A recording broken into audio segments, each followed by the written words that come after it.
For difficult and dirty samples, like for PAH analysis, where there are multiple options for columns and supplies, it can be hard to figure out what to use.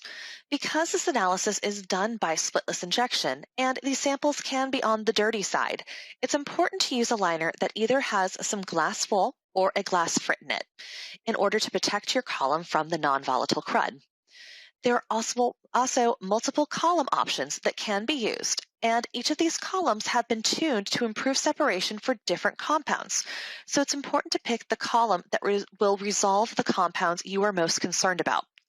For instance, the DB-EU PAH and Select PAH GC columns are both good options for the use of the analysis of PAHs by the EU regulations methods, but they will act slightly differently. The DB-EU PAH has been tuned to resolve 24 PAH compounds in under 30 minutes and has a very nice separation of the benzos, which can be very tricky to separate. Whereas the Select PAH GC column offers a better separation between chrysene and triphenylene and can be used to analyze 54 PAHs in 40 minutes. Both of these columns can be used for PAH analysis, but you should make your choice based on which ones offer the best resolutions for the compounds you are interested in. There are a few other tricks that are also handy to make this analysis run smoother. First, set your inlet temperature to between 320 to 350 degrees to make sure all of those heavy compounds will vaporize and make their way onto the column. Second, set your source temperature to 320 degrees and your quads to 200 degrees to ensure optimum ionization. And thirdly, using a 9mm extractor lens will help out this analysis to help increase our linear range as well as offer some other benefits that Angie is going to get into in just a little bit. And with that, I'll pass the ball back to Angie. Let's talk about matching GC consumables and mass spectrometer parts for some of our environmental analyses. For clean environmental matrices, such as drinking water, the extract tends to be clear, and the analyst usually is looking for low concentration semi-volatile compounds where splitless injection is best suited.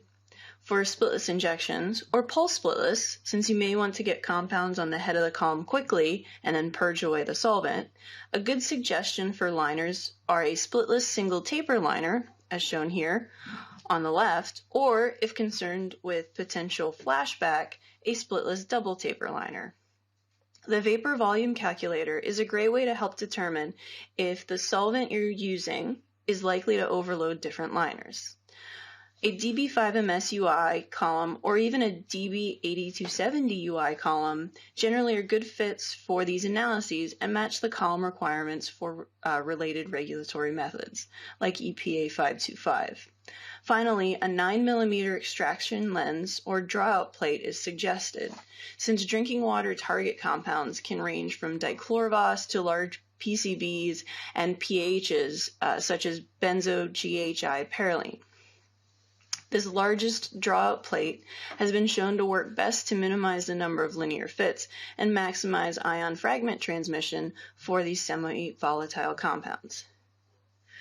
On the dirtier side of environmental testing with soils, wastewater, landfill leachate, and other similar matrices, the column and extraction lens suggestions remain the same as drinking water, as our target analyte classes of semi-volatiles are what dictate the column and mass spectrometer requirements.